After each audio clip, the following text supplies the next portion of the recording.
ఉపరితల ఆవర్తనం కారణంగా ఇవాళ రేపు రాష్ట్రంలో భారీ వర్షాలు కురుస్తాయని హైదరాబాద్ వాతావరణ కేంద్రం వెల్లడించింది.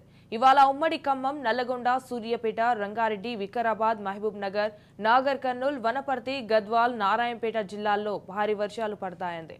ఇక మిగతా జిల్లాల్లో ఉరుములు, మెరుపులు, గంటకు 30 నుంచి 50 కిలోమీటర్ గాలులతో కూడిన వర్షాలు పడతాయని యెల్లో అలర్ట్ జారీ చేసింది.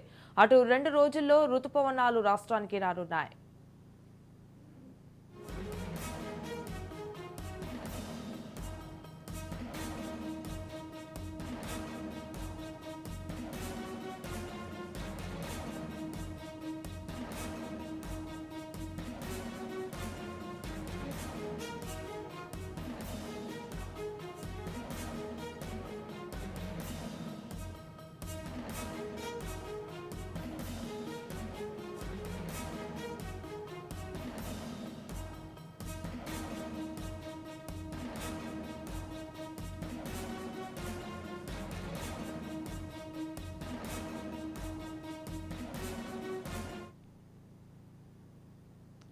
ఉపరితల ఆవర్తనం, రుతుపవనాల ప్రభావంతో రాష్ట్రంలో 4 రోజులు వర్షాలు పడతాయని అమరావతి వాతావరణ కేంద్రం తెలిపింది. ఇవాళ శ్రీకాకుళం, పార్వతీపురం, మన్యం, అల్లూరి, ఏలూరు, కృష్ణా, ఎన్టీఆర్, ప్రకాశం, నెల్లూరు, కర్నూలు, నంద్యాల, అనంతపురం, వైఎస్ఆర్, శ్రీ సత్యసాయి, అన్నమయ్య, చిత్తూరు, తిరుపతి జిల్లాల్లో తేలికపాటి నుంచి మోస్తరు వర్షాలు పడతాయని అంచనా వేస్తోంది.